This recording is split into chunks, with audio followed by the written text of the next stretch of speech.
bargain detergent couldn't keep up. Turns out it's mostly water. So we switched back to Tide. One wash, stains are gone.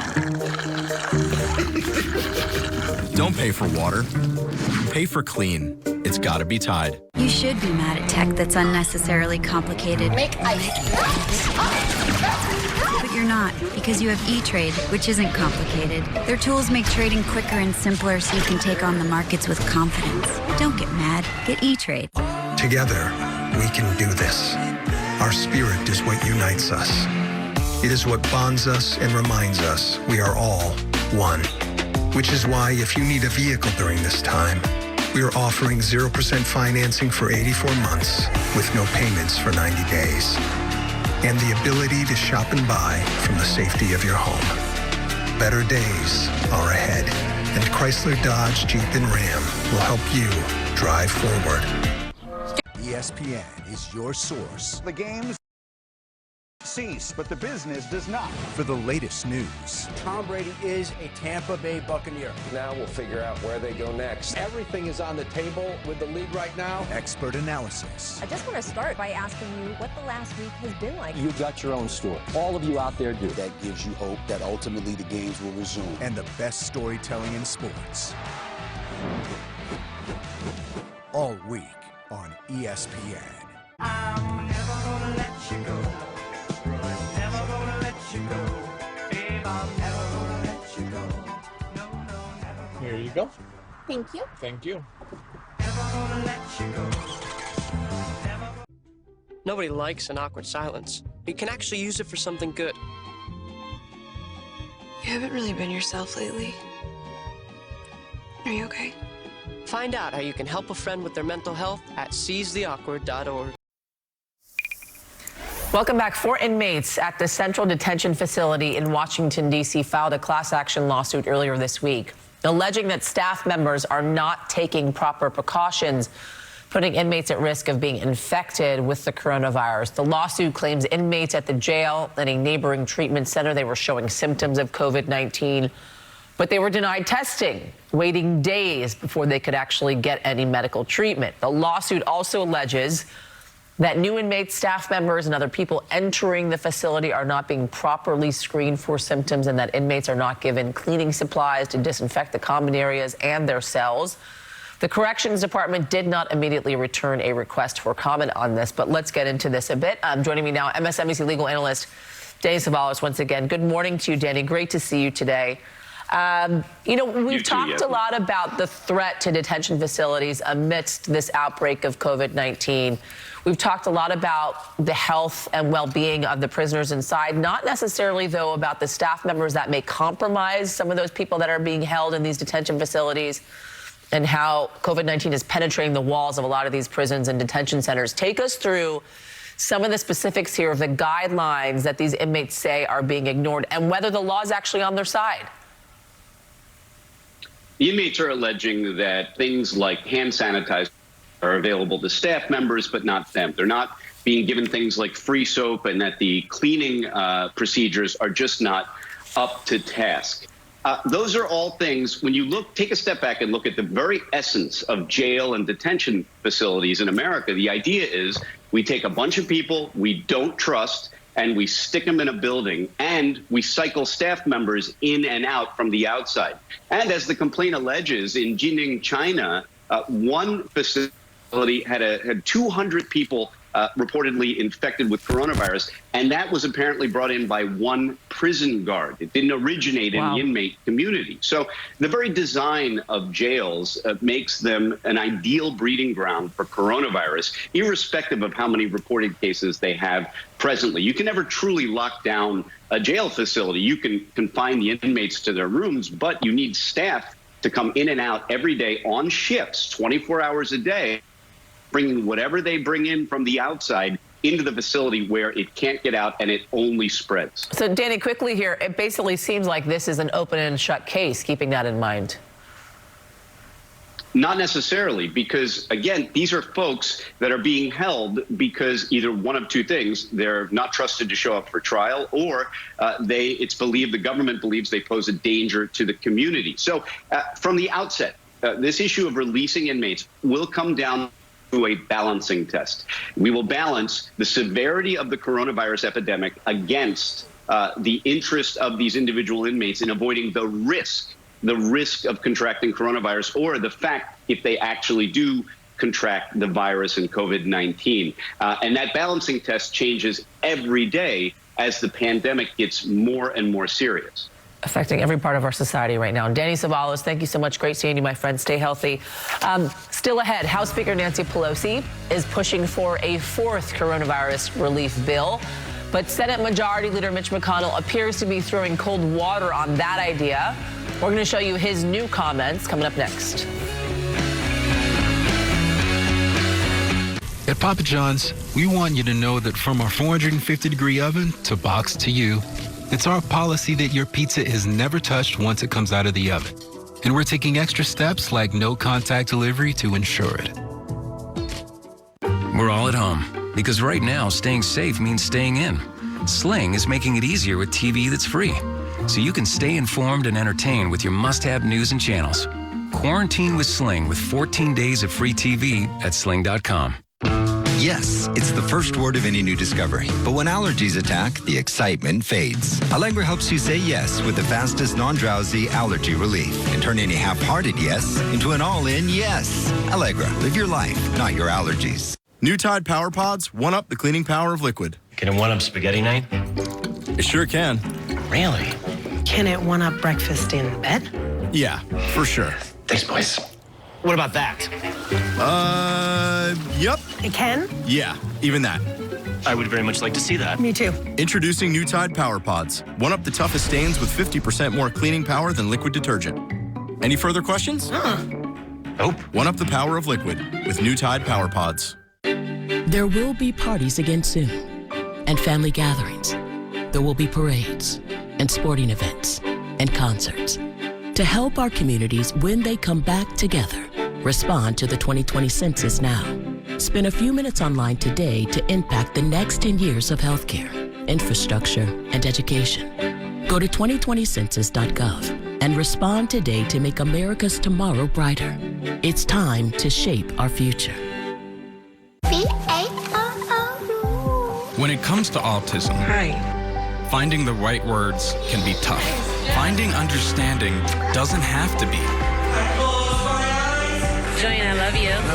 Together, we can create a kinder, more inclusive world for the millions of people on the autism spectrum.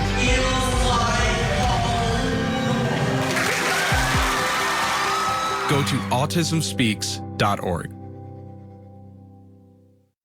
We can't calculate our total taxes? Sales tax, real estate credits, solar incentives. And we have no way to integrate all that. No, but BDO does. People who know BDO. Somebody would ask her something and she would just walk right past them because she didn't know they were talking to her. I just could not hear. I was hesitant to get the hearing aids because of my short hair, but nobody even sees them. Our nearly invisible hearing aids are just one reason we've been the brand leader for over 70 years. When I finally could hear for the first time, I started crying. I could hear everything. Call 1-800-MIRACLE to start your 30-day risk-free trial and schedule your free hearing evaluation today. Welcome back. 1 week after the Senate unanimously passed a $2 trillion emergency relief bill, Majority Leader Mitch McConnell said he would move slowly on considering any other legislation and would ignore House Speaker Nancy Pelosi's efforts on a fourth relief bill. In an interview with the Washington Post, McConnell said this, quote, "She needs to stand down on the notion that we're going to go along with taking advantage of the crisis to do things that are unrelated to the crisis." McConnell further said he is concerned with how Congress would pay for another wave of federal spending. Pelosi responded in a statement saying in part this: "The victims of the coronavirus pandemic cannot wait. It is moving faster than the leader may have suspected. And even he has said that some things should wait for the next bill." With that, let's bring in NBC meteorologist Bill Cairns, who's been tracking that curve for us, Bill. And every day hoping we get closer and closer to flattening that curve. I know we're not there yet, but hoping eventually we will get there. I know it's such anticipation, Yasmin, for this apex. That, it's not like a celebration because we still have to go down the other side. But what the apex is a promise for better days ahead, and that's what we have to get to. So yesterday was a brutal day, obviously, for death. Fatalities in this country was the most we had in any single one day. We had over 1,000 new cases, and you can see on the right there, we were at a 20% daily growth rate for deaths right now. So there's a lag, they said. That's what Dr. Pucci told us. And that's what we are seeing right now. Yesterday, over 1,000. The day before, we had 900. So almost 2,000 fatalities in this country in just the last 2 days alone. And again, no signs whatsoever of flattening that curve. And as far as state by state, New York yesterday, and Yasmin at the beginning of the show mentioned that the UK had 500 deaths yesterday, which is a big deal for them. How about New York State? 500 fatalities yesterday alone, now with a total over 2,200. Wow. It was a very difficult day in New Jersey and also Michigan. New Jersey with 88 fatalities yesterday, Michigan with 78, and both of those states are on their way to going over 400 during the day today. And you also notice Louisiana and Massachusetts consistently on our top 6 list for daily cases and daily fatalities. Now let's transition over to your weather. Anyone trying to get outside today in areas of eastern New England, it is ugly. We got this huge ocean storm that's south of Halifax, and that is bringing back some rain and even snow this morning through Maine. I mean, it's ugly. It's going to be in the 30s and rainy and 40s. So for areas from Nantucket all the way back up through Boston, Portland, Augusta to Bangor, Maine, that's where the worst of the weather will be today. Eventually tonight into tomorrow, some of that will rotate down towards New York City. So expect a kind of a raw Friday in areas from New York to Connecticut, Long Island, and especially the Jersey Shore. It will move out, though, thankfully, for the upcoming weekend. So for today's forecast, southeast, you look just fine for getting outside. My apologies to everyone in the northern plains from Denver northwards. It is in the 30s and the 20s. It's going to snow today from Fargo through South Dakota and North Dakota. Just an ugly type day. It will get a little better tomorrow. It'll start to feel a little bit more spring-like in areas of the northern plains. And as I mentioned, also some thunderstorm threats in areas of Texas on Friday. Yasmin, coming up next half hour, we'll talk more about how we are on the curve for the total number of cases in the United States. There's actually a little bit more good news on that side as compared to the death. That's good to we're hear. Still trending in the wrong direction. All right, thank you, Bill. Still ahead, Vice President Mike Pence comparing the U.S. coronavirus outbreak to Italy. We're going to get a live report from Rome. Plus, the weekly jobless claims report comes out later this morning, and Wall Street bracing for another record high. We're going to have a preview of that coming up as well.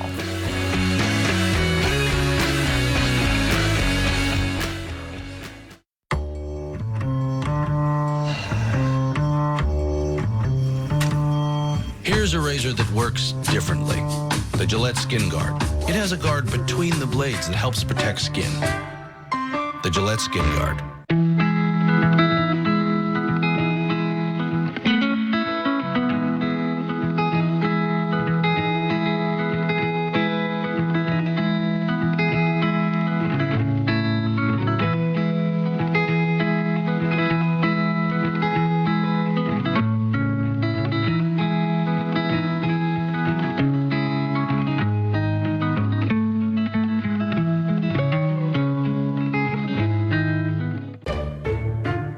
You wouldn't accept an incomplete job from anyone else, so why accept it from your allergy pills? Flonase relieves your worst symptoms, which most pills don't. Get all-in-one allergy relief for 24 hours with Flonase.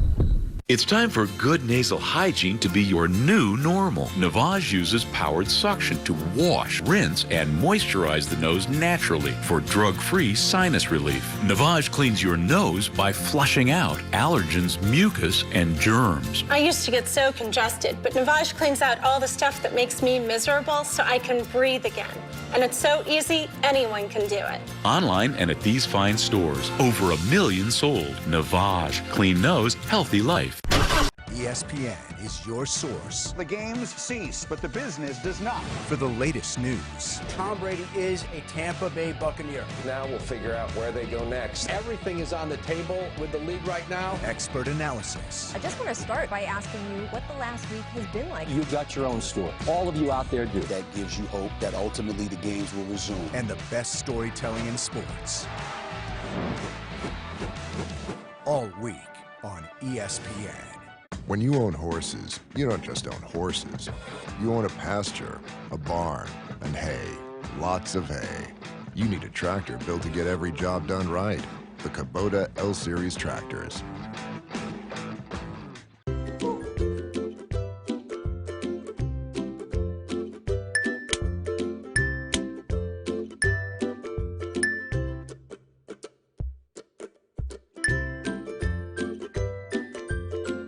Businesses, payroll is complex and time-consuming, and mistakes can mean tax trouble. Sure Payroll makes it easy to pay employees and file federal, state, and local taxes, and accuracy is guaranteed with full service plans. All done online in minutes, and with award-winning support, even on weekends and evenings. So spend more time for your small business and less time on payroll and taxes. To learn more and get a free 3-month trial, visit surepayroll.com now or call 844-SURE-PAYROLL. On April 10th, Poppy, come quick! something big is coming. Tiny Diamond is my name. My whole body's made of glitter, and I'll throw it in your face. Ah, what a troll. Tiny and Daddy out. Trolls World Tour. Rated PG. In theaters and at home on demand April 10th.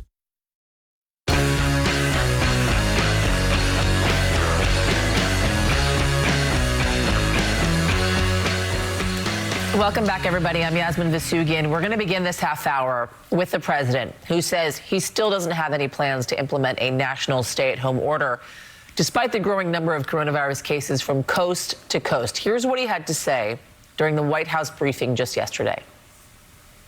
There are some states that don't have much of a problem. There are some, well, they don't have the problem. They don't have thousands of people that are positive, with thousands of people that even think they might have it, or hundreds of people in some cases. You have to give a little bit of flexibility. But if a state in the Midwest, or if Alaska, as an example, doesn't have a problem, it's awfully tough to say, close it down. So we have to have a little bit of flexibility. But in another example of mixed messaging from this administration, Surgeon General Jerome Adams said earlier in the day that White House coronavirus guidelines should be interpreted as a national stay-at-home order. My advice to America would be that these guidelines are a national stay-at-home order. They're guidelines that say that, look, the more we social distance, the more we stay at home, the less spread of disease there will be. And during a news briefing yesterday, Louisiana Governor John Bel Edwards presented data showing that between his state and Georgia, there are 6 counties with the highest number of coronavirus-related deaths in the country per capita, followed by New York County in 7th place. The figures come given the high rate of underlying health problems in some of those counties. As the coronavirus death toll surpasses 4,800 here in the United States, these numbers offer a glimpse at how the coronavirus is affecting small and large communities far away from the nation's current most serious outbreak, New York. In one grim 24-hour stretch, nearly 400 people died from the coronavirus here in New York. The Empire State's death toll towers at a staggering 1,941. Wow. Governor Andrew Cuomo warned yesterday that these numbers will continue to climb at alarming rates. What we're looking at now is the apex, top of the curve, roughly at the end of April, which means another month of this. People say, well, when is it over? 2 weeks, 3 weeks, 4 weeks. This model projects you're going to have a high death rate through July. If this model is correct, this could go through the summer. So according to new Wall Street Journal data, working class and Orthodox Jewish neighborhoods in Queens and Brooklyn are among New York City's hardest hit areas. It underlines just how the pandemic has ravaged densely packed lower income areas where social distancing guidelines have proved difficult to implement. Joining me once again, healthcare editor for Bloomberg, Drew Armstrong. Drew, good to talk to you again. Hearing that from Governor Cuomo, pretty sobering to say the least, extending possibly through the summer here with regards to the number of deaths keep going up and up. I think that's pretty difficult to hear for a lot of New Yorkers and people across the country. You have New York, you have Louisiana, you have Georgia now becoming overwhelmed with coronavirus patients, the healthcare systems there. What are the next steps for states who are looking to limit public exposure? I think one of the things we're starting to see states roll out, as finally happened in Florida, are some of these stay-at-home orders following what the federal government has recommended, and that a lot of states that are facing more severe governments have done. In other places that are dealing with, you're seeing the building of surge capacity. Sometimes that's in hospitals. You see a lot of hospitals that are emptying out some of their beds for non-COVID patients and essentially turning those into COVID-19 wards. You have to do a lot of this work in advance. In New York, they've also been setting up field hospitals and things like that. There is an effort essentially to figure out how you create the hospital bed capacity that you need to care for all of these patients. Because one of the things that we've seen from Italy and from the outbreak in Wuhan, China, is that when your healthcare system gets overwhelmed, where you don't have enough hospital beds, ventilators, and other supportive care, that's where your fatality rate really starts to rise. If you can take care of people, you can keep a handle on the severity of this and what the end human toll is going to be. It's when you don't have that capacity built in that you really, really begin to get into a desperate situation. There's a lot of other problems that people are dealing with in terms of equipment shortages and things like that. But that bed capacity is something that can be done, and that we're seeing a lot of states take action to prepare on right now. So we've heard from lots of officials the next 2 to 3 weeks we are going to see some major surges in coronavirus cases across the country. Which parts of the country are most vulnerable at this moment?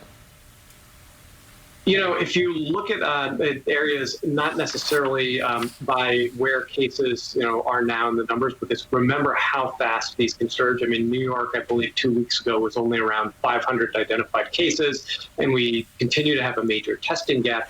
But if you look at, where pre-existing conditions are, the South has a particular vulnerability, higher rates of diabetes and obesity there, which definitely puts people at risk of a more severe version of this disease. Anywhere where you have essentially lots of obesity and poverty can be particularly problematic. New Orleans, Mississippi are deeply worried about this. There's a couple of very badly hit communities in Georgia, Florida, with a large retiree and some elderly folks, many of them who've moved down from New York, are in particular concern as well. All right, Drew Armstrong for us. Thank you as always. Please stay healthy. So as Italy moved to extend its nationwide lockdown to April 13th, the country recorded its lowest daily death toll from the coronavirus in a week. 727 people died from the virus yesterday compared to 837 the day before. That's still a pretty high number, though, let's be honest. Showing signs that the country might be, keyword here, might be turning a corner in its fight against the deadly outbreak. Italy's health minister said this: experts say we are on the right track and the drastic measures we have taken are starting to yield results. But he cautioned this: it would be an unforgivable mistake to see this first result as a definitive defeat of the virus. The battle is still very long. Italy's death toll could be even higher, as one study suggested that some elderly victims died alone in their homes because they never made it to the hospital and were never tested for COVID-19. Italy accounts for about a third of all deaths worldwide from the virus, officially recording over 13,150 fatalities. Wow. Joining me now from Rome, NBC News foreign correspondent who's been covering this story from the jump of it, really, Matt Bradley. Matt, good to see you once again this morning. There are some promising signs, as there were yesterday, with regards to the tally of total people dying on a daily basis. A slight downturn, about 100 or so less today than there were yesterday. What are you hearing from Italian officials here with regards to that and the cautions that they are still putting out there? Yeah, well, I mean, I'm glad you said might, Yasmin, because, I've been here for more than 3 weeks now, and we've seen these numbers go down before. So this isn't new. There have been decreases, there have been dips. The numbers could come out again in a couple of hours and could be right back up again. Could be another surge. We've seen sky-high increases, record-breaking number of deaths in a single day, and then seen it go down again and then surge back up. So that's why there does need to be caution. One of the things that the Italian authorities are very aware of is that if they were to lift their restrictions now, it could threaten to just simply reverse all of the progress they've made. And, this is why policymakers in the U.S. need to be looking at what's going on here in Italy, because, you were just hearing from Governor Andrew Cuomo about the flattening out of the curve, about reaching the apex. That's basically where Italy is right now, and that's why they're not going to be relaxing. They're not going to be resting on their laurels. They need to be even more vigilant because they know that these numbers could go back up, and they also know that as Italy starts to turn the corner, these other countries, especially elsewhere in Europe, Britain, Spain, France, they're seeing their viral cases rise. So they could see what we've seen in China, which is a secondary wave of infections from people coming from the outside, and that is just as threatening. Yasmin? It's interesting as you look across the world here, right? You're seeing pieces from other areas of the world, and as in Australia, for instance, basically the Australian health minister recently saying that the curve may be flattening there, right? Italy, obviously, we haven't necessarily seen that type of progress as of yet, but as you say, it could feasibly happen. It's a day-to-day battle here. What are authorities saying as to why their death toll is so high? Is it because the healthcare system is so incredibly overwhelmed? Is it because younger folks are infecting older folks because they're all in isolation together inside of their homes, or is it a combination of both? Well, we don't really know, Yasmin, and that's kind of the million-dollar question here. And, a lot of the folks that we've been talking to have said that this is something that they're going to be focusing on afterwards. And that's what everybody wants to know. Why Italy? Why has this relatively small country, compared to a lot of the other countries that are afflicted with this disease, had to carry such a terrible burden? By far the most deaths of any country in the world, and surging numbers of cases. And that's a question that a lot of people are going to be asking. And, a lot of it has to do with this is the second oldest population in the world. Right. It is a country where there is a lot of intergenerational living. And so, Yasmin, that's one thing that a lot of people are looking at. All right, NBC's Matt Bradley for us, reporting live from Rome. Great seeing you, Matt, once again. Still ahead, Democratic leaders across the country are calling for the party to postpone its July convention as another state moves to delay its primary over coronavirus concerns. Your first look at Morning Joe is back in a moment.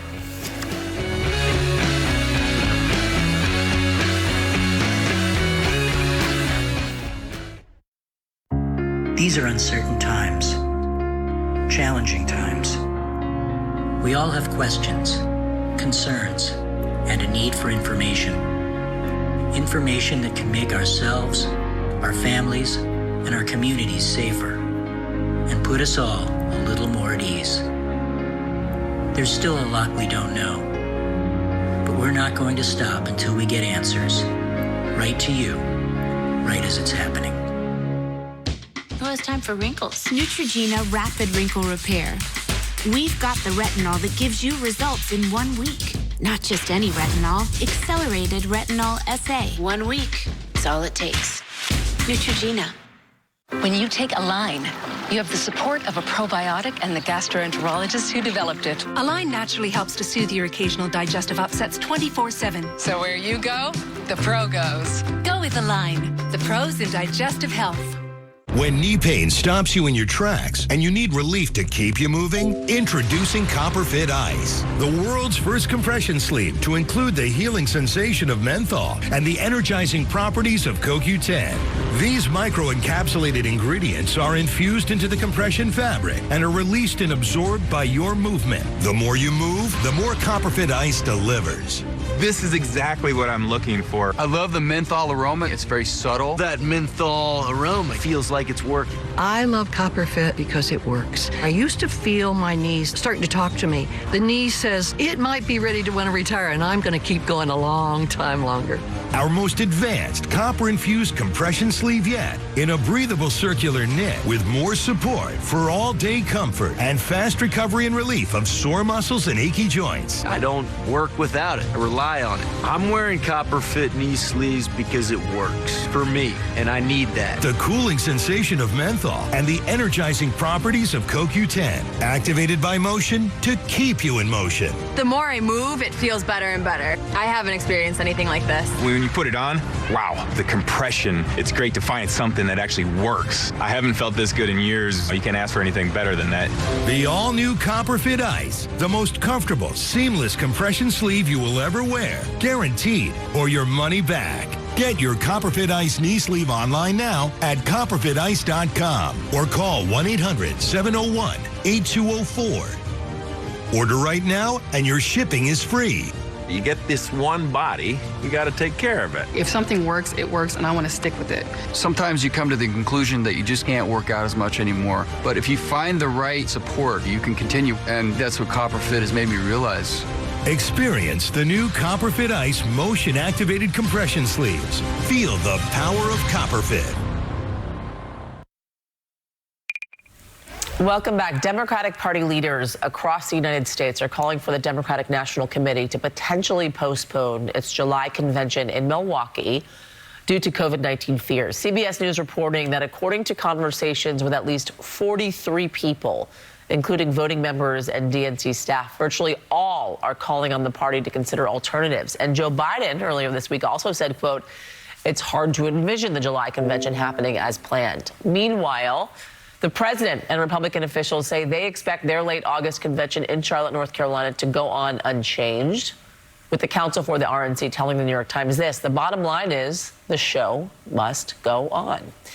And West Virginia has become the latest state to announce it will delay its primary due to concerns over the coronavirus. The state will now hold its primary originally scheduled for May 12th on June 9th.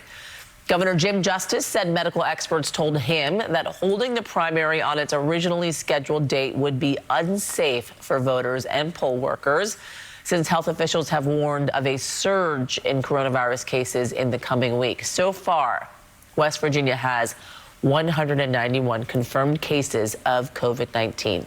Still ahead, everybody, we're going to get a preview of the latest jobs report due out later this morning. That's expected to show another record number of Americans joining the ranks of the unemployed. Plus, Wall Street woes spill over into the second quarter as U.S. markets drop over fears that the coronavirus will shut down the economy longer than expected. The story is driving your business day, coming up next. Together, we can do this. Our spirit is what unites us. It is what bonds us and reminds us we are all one. Which is why if you need a vehicle during this time, we are offering 0% financing for 84 months with no payments for 90 days. And the ability to shop and buy from the safety of your home. Better days are ahead, and Chrysler, Dodge, Jeep, and Ram will help you drive forward. New Tide Power Pods one-up the cleaning power of liquid. Can it one-up spaghetti night? It sure can. Really? Can it one-up breakfast in bed? Yeah, for sure. Thanks, boys. What about that? Yep. It can? Yeah, even that. I would very much like to see that. Me too. Introducing New Tide Power Pods. One-up the toughest stains with 50% more cleaning power than liquid detergent. Any further questions? Nope. One-up the power of liquid with New Tide Power Pods. ESPN is your source The games cease, but the business does not. for the latest news. Tom Brady is a Tampa Bay Buccaneer. Now we'll figure out where they go next. Everything is on the table with the league right now. Expert analysis. I just want to start by asking you what the last week has been like. You've got your own story. All of you out there do. That gives you hope that ultimately the games will resume. And the best storytelling in sports. All week on ESPN. Nobody likes an awkward silence. You can actually use it for something good. You haven't really been yourself lately. Are you okay? Find out how you can help a friend with their mental health at seizetheawkward.org.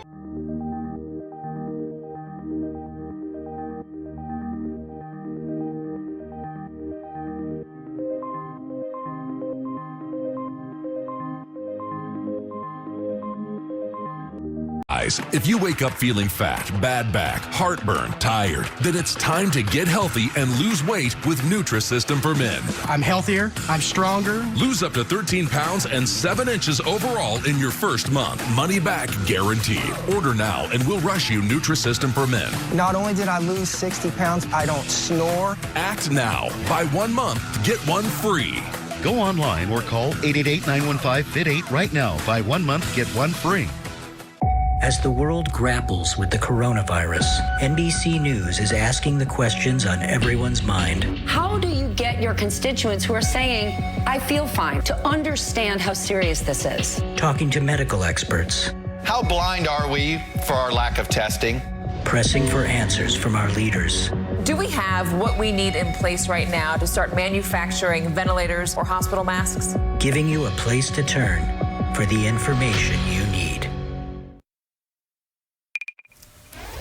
Welcome back. The Department of Labor last week posted that a record 3.3 million Americans applied for unemployment, and the new projections announced later this morning are expected to be even higher than that. CNBC's Jeff Cutmore is joining us live from London on this. A lot of anticipation ahead of some of these numbers to see the effects of COVID-19 as we saw last week. These numbers likely higher, as I just mentioned. What are you seeing so far this morning, Jeff? The analysts are all over the shop on these numbers, but they're not going to be pretty. There is a cluster of forecasts from the economists around the 5 million mark, so that would be a significant jump from where we were on this story last week. So 5 million Americans filing. That would be a remarkable number, but the problem is the authorities think this number could go even higher as we start to see the real effect of a lot of these lockdowns and these new measures to prevent the transmission of COVID-19. It's not been good news for the stock market either. The Dow shed 900 points overnight, the first trading day of April. We are looking, though, at U.S. futures pointing higher at this stage in spite of the forecasts on those jobless claims numbers. So we'll keep an eye on the stock market. I can tell you that here in Europe, we do have a little bit of a rally going on across European equity markets. And let's wrap up on some brighter news here for you this morning.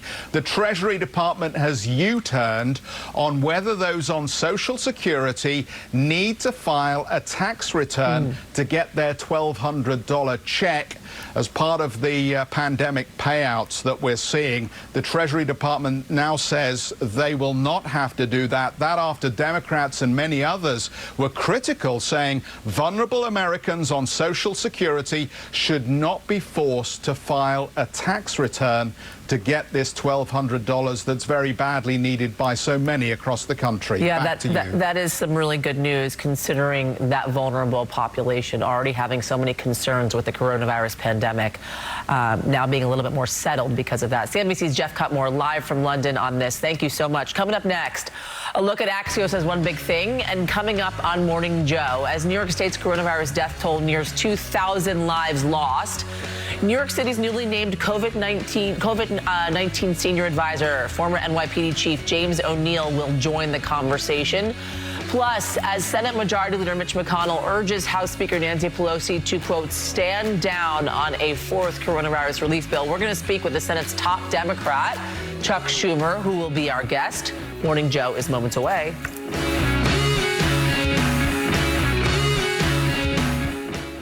Introducing Tide Power Pods. With cat and net. I love how much I can stuff into these machines. But that is such a large load. Don't the stains sneak through? Please. New Tide Power Pods can clean that whole situation. You just toss it in before the close. It's like 2 regular Tide Pods and then some power and then even more power.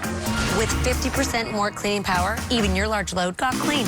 How many kids do you have? Girl, I lost track. There's a lot of kids. And then there's a husband. And there's me. That's a lot of clothes. Cancer won't wait for hospitals to get back to normal again. And at CTCA, we aren't waiting either. We're still focused on providing world-class cancer care, because cancer isn't just what we do, it's all we do. Call now. With your hearing, if you start having a little trouble, you're concerned that it's going to cost you money. To this day, I only paid what I had to pay for the device. When I go back, everything is covered. There's so much you're missing by not having hearing aids. We'll find you a hearing aid that fits your lifestyle and your budget at one of our 1,500 locations. Call 1-800-MIRACLE to start your 30-day risk-free trial and schedule your free hearing evaluation at your locally owned Miracle Ear today. Imagine helping their teeth become 4 times stronger, preventing cavities up to 40%. Act Kids Fluoride Rinse. Stop imagining. Start acting. And now, get anti-cavity protection in new, dye-free iced formulas. The good news, our protection lasts all day.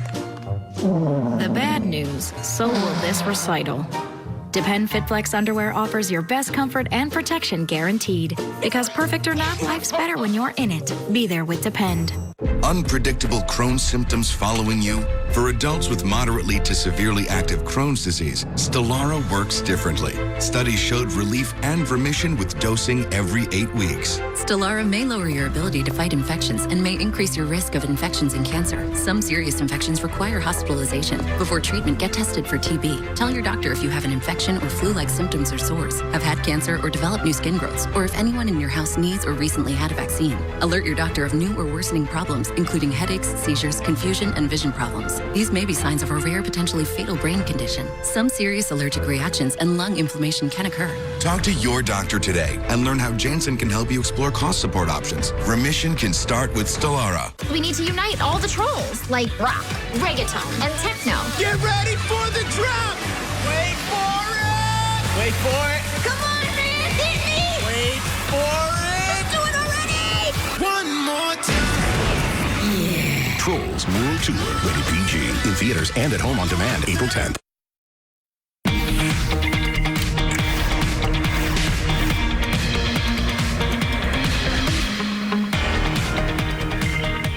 Welcome back, everybody. Joining me now with a look at Axios AM, co-founder and CEO of Axios, Jim Van Hyde. Jim, good morning to you. Good morning. How are you doing? Good. Talk to us about Axios' one big thing today. Yeah, we're looking at, if you put aside a lot of the finger-pointing and wargaming, how there is a national consensus emerging about how the next, say, 30 to 60 days will unfold. Essentially, every American is going to be in quarantine, at least for the first 30, and probably a big chunk of May. We believe that the economic stimulus package, or the bill that Congress passed, will float the economy at least through April, and that probably come May you'll see more action by the federal government on another stimulus, sort of a true stimulus, that could be as big, if not bigger, than the first. Virtually every parent can now assume that their student, especially college students, are not going back to school. Most K through 12 are probably not going back to school. And there's also a belief that if we can get through the summer and you get better supplies, yes, it'll reemerge in the fall, but that the country will be better equipped to be able to deal with it. So where you start to see a big Go ahead. Sorry, go ahead. What I was going to say is where there is disagreement or there's some angst behind the scenes, you have a lot of CEOs, a lot of business leaders who won't say it publicly but certainly feel it privately, that there's not enough emphasis on what Donald Trump was talking about a week ago, which is how long can the country not be at work before the economy tanks in a way that you can't recover. And so I do think yes, there's that consensus, but beneath that consensus, there's real angst among some of the business owners and leaders. Hey, Jim, so a couple things you mentioned there that are important for us to touch on. Let's first talk about a possible phase 4 of a stimulus package, because I was just, mentioning earlier on in the show this back and forth between Leader McConnell and Speaker Pelosi with regards to a phase 4. Leader McConnell wanting to seemingly stand down on a phase 4, whereas it seems like Speaker Pelosi wants to push forward on one, but you seem fairly confident there will be one, and there is one in the pipeline. So what do you make of this back and forth between these two? I think what Mitch McConnell is saying is he certainly doesn't like the one that Nancy Pelosi is putting out there, and also wants to see what the economic effect of the first package is. But if you listen to Donald Trump and talk to Republicans behind the scenes, there is a belief you're going to need another bill at some point, that the economy is going to take such a hit, despite this huge infusion of cash, both from Congress and the Fed, and that everyone's going to want to lift the economy out of its funk. And so there is a working assumption you'll have a much more sort of infrastructure-heavy bill. The President of the United States talked about it a few days ago, and so I do think that will likely follow. We don't still fully appreciate the economic effect that is about to hit us. The unemployment numbers are going to come out today. They're going to be devastating. Millions of more people out of work. A lot of businesses, small businesses, they can't really sustain this. Like, yes, the extra money from the government helps, and it might get them through a month or a month and a half, but it's not tenable long term for them not to be at work. Their margins are too narrow. And I think that is going to be, once we sort of get our hands around the extent of the virus, the economic damage is just starting to come in. So how long, Jim, do you expect this to last in your estimation? How long do you think people could actually go on not working, and for the economy not to completely fall out and tank and have to have major recovery? Yeah, well, if you sort of look at what the political leaders think and a lot of business leaders, they feel like people can stay home throughout April. And if you just look at where the money's going directly to small businesses, directly to consumers, that probably floats you through April and into early May.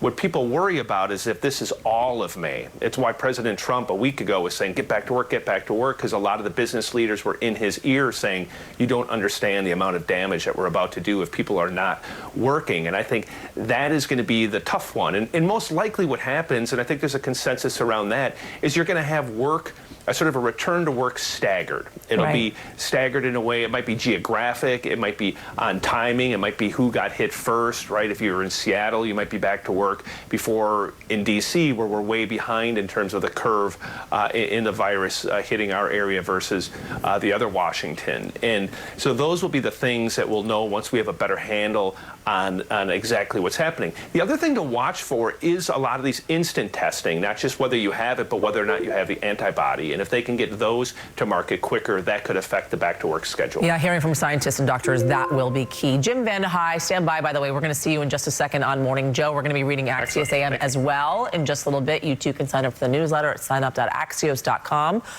That does it for me on this Thursday morning. I'm Yasmin Vasugian. Morning Joe starts right now. We've been working very closely with Dr. Deborah Birx and all of our healthcare experts on the White House Coronavirus Task Force to give the president the very best projections. They call it modeling, Wolf, where they look at what's happened around the world. We think Italy may be the most comparable area to the United States at this point for a variety of reasons, and so we built that modeling. Vice President Mike Pence yesterday saying that the White House modeling suggests the impact of the coronavirus in the United States may be most similar to Italy. For reference, Italy accounts for more than a quarter of all deaths worldwide from the virus, recording over 12,000 deaths.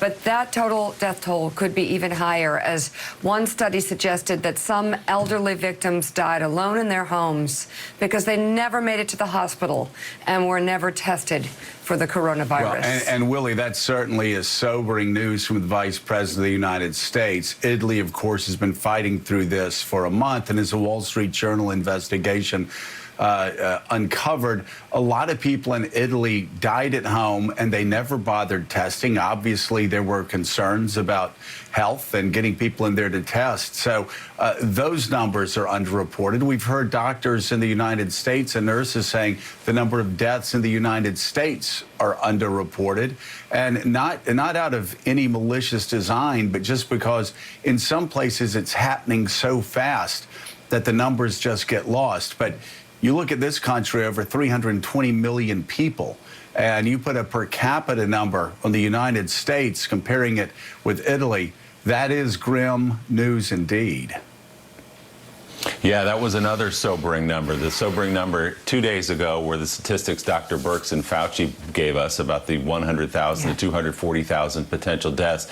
And if you're on Italy's trajectory, that's about the last trajectory in the world that you want to be on. A lot of those deaths, as Mika just said, not reported because people never went to the hospital. They were only reporting deaths in the hospital, but many more than that. And as we've said now 1,000 times in this country, not deaths, but in terms of number of cases, we still have no idea. We still don't have our arms around how many people actually have coronavirus in this country.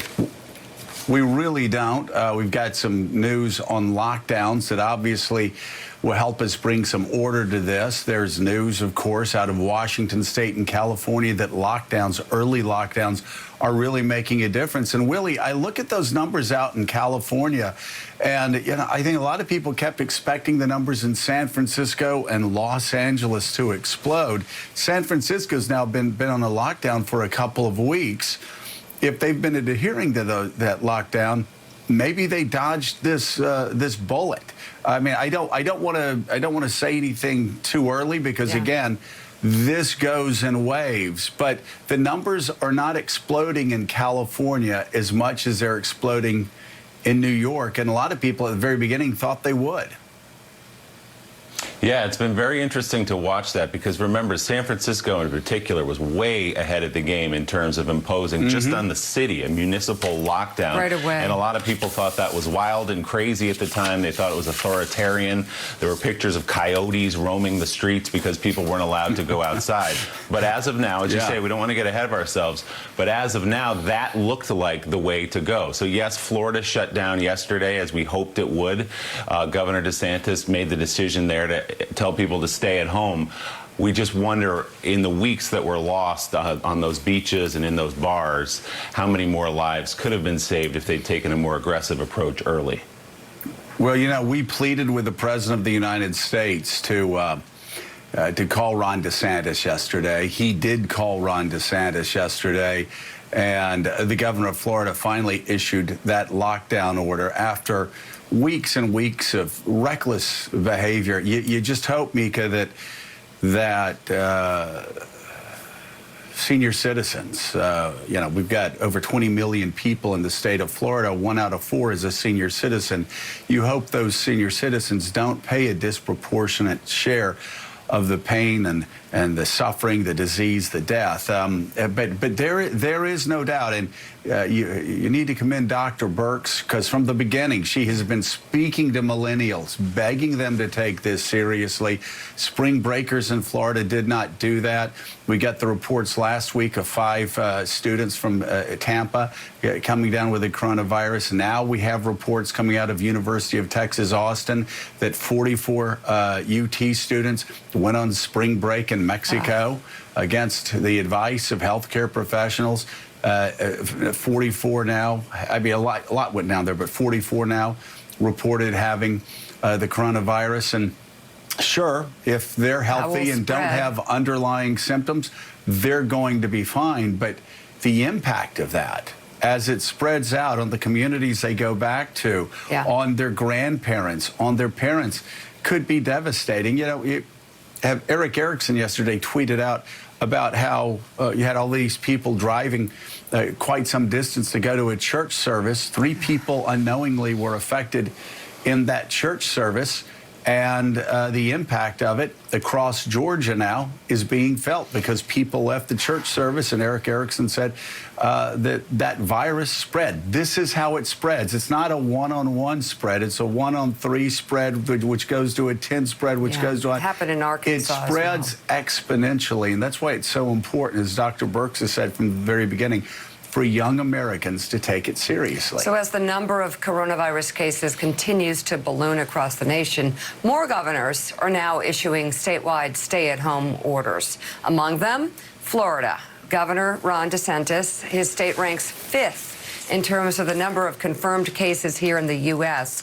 But as the cases mounted and the death toll ticked up in Florida, DeSantis resisted calls from public health experts to issue the order. It wasn't until that phone call with President Trump yesterday, and also more than 3,000 new cases over the last 3 days, did the governor heed their calls. Right now, there are nearly 8,000 cases and at least 100 deaths, and we're still hours from the order taking effect. It's set for midnight tonight. The governor previously said he was waiting for directives from the federal government, which prompted this response from the U.S. Surgeon General. My advice to America would be that these guidelines are a national stay-at-home order. They're guidelines that say that, look, the more we social distance, the more we stay at home, the less spread of disease there will be. Governor, was it the Surgeon General's comments earlier today that shifted your thinking on a statewide stay-at-home order? No, because I had decided on this, when the president did the 30-day extension, to me, that was, people aren't just going to go back to work. That's a national pause button. I had concerns about how some of that would affect different communities in Florida who have not been hit the same way, and I don't anticipate getting hit the same way as a place like Miami-Dade. But I wanted to see what their guidelines would actually say, and even the guidelines, they never actually said to do that. The Surgeon General, U.S. Surgeon General, never told me that that's what they were looking for. But I think that given that we're having a 30-day, I think that's a signal from the president that, look, this is what we're going to be fighting for a month. Okay, that decision from the Florida governor is likely welcome news for former Food and Drug Administration Commissioner Dr. Scott Gottlieb, who yesterday expressed optimism that the U.S. can avoid the striking coronavirus death toll projected by the White House if states like Texas and Florida act.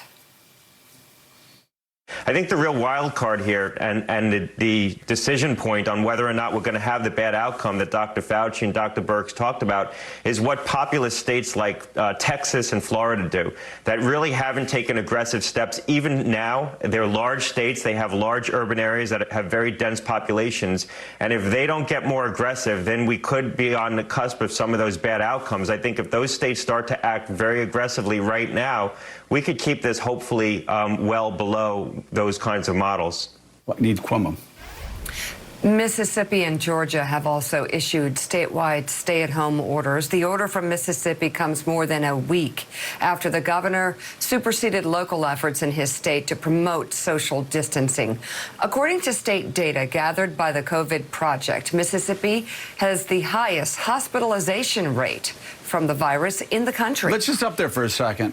Mississippi has the highest COVID-19 hospital rate in the country. Jonathan Lemire, let's bring you in. Also, Jim Vandehei with us as well. Jonathan, this is actually a governor who is contemptuous just a week ago of these stay-at-home orders. He, in fact, undercut some local officials who had stay-at-home orders to try to protect people in their towns and their cities.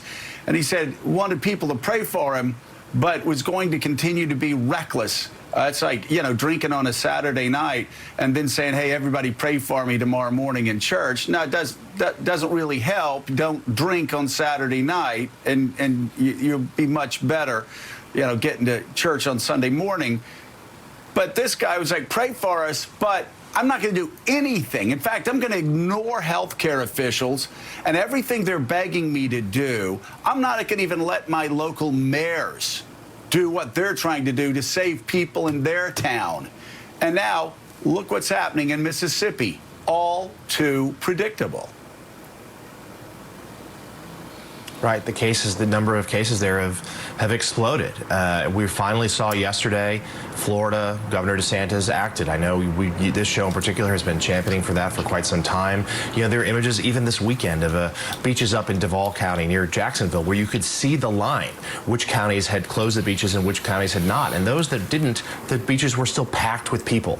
Obviously, a real risk to spreading this virus. There are still a number of states, of course, that don't have this. I believe Alabama is now surrounded by states that have stay-at-home orders, but it does not. And they don't expect there to be a federal guideline on this. The president was asked about this yesterday. He was pressed on it in the White House briefing, and he said that he wanted to continue to defer to the states. He and the vice president, they said, well, they believe in federalism, that the state's governors should make their own decisions, and that the White House, at least for now, was not going to impose a national stay-at-home order, even though there is mounting pressure, even from within the own administration, from Dr. Fauci, from Dr. Birx, behind closed doors, suggesting that is what is needed right now. Because, as we've been documenting, right now, yes, the hot spots and a lot of these big cities on the coasts, but they're spreading. And they're eventually will head to states that don't have the medical capabilities, the healthcare capabilities that, say, in New York City does. New York City's hospitals are overrun right now. There's no question. But there is at least the capacity to handle an influx of people. Other states, less density, sure, but also perhaps doesn't have the adequate healthcare system for the influx of patients that are surely coming. But at least for now, the president continues to want to put the onus on the states. We saw that in terms of medical equipment, his slowness to invoke the Defense Production Act. He still wants the states to be responsible to find respirators, to find masks, and at least now, even though the president extended the stay-at-home guidelines, suggestions through April 30th, there doesn't seem to be an order coming from Washington that will require all citizens to follow. So the problem with that, Mika, is, of course, that people travel across state lines. And as you travel across state lines, you take the virus with you and you affect other people in new states. Also, the president we've talked about this for a very long time, the president relying on 50 governors, it's a patchwork approach and it doesn't make any sense. And, you know, it was the president who got the intel briefings in January warning him. Right. It wasn't governors, it wasn't Governor Tate. It was the president that got the warnings back in January. It was the president who has actually a Secretary of Health and Human Services that tried to talk to him starting in early January, and the president went and talked to him for 2 weeks about the coronavirus, and when he did, all he wanted to do was talk about vaping. But the president had everybody around him in the White House in January warning him about this, and he kept ignoring it, of course, and said, I'm going to push it off to the states. Well, there's not a state approach to a pandemic. It's a national crisis. That pandemic sweeps across county lines. It sweeps across state lines. It infects people, whether they're Republicans or Democrats, whether they're in red states or blue states. And taking this piecemeal patchwork approach to a pandemic just doesn't work. Well, the other risk is that, you know, it's not like every governor is Governor Cuomo. You had DeSantis in Florida, weak, feckless leadership, waiting for directives from the government. Waiting, literally waiting as people went to the beaches and began to, I mean, this decision by this governor in Florida, waiting for Trump to tell him what to do, is going to lead to people losing their lives. He should have done more. He should have been engaged. He should have understood the virus. He didn't. And then there's this. Georgia's governor also relented and issued a statewide order after the southwestern part of the state was identified as a national hotspot. And get this. In a stunning admission, Governor Brian Kemp says he only just learned that asymptomatic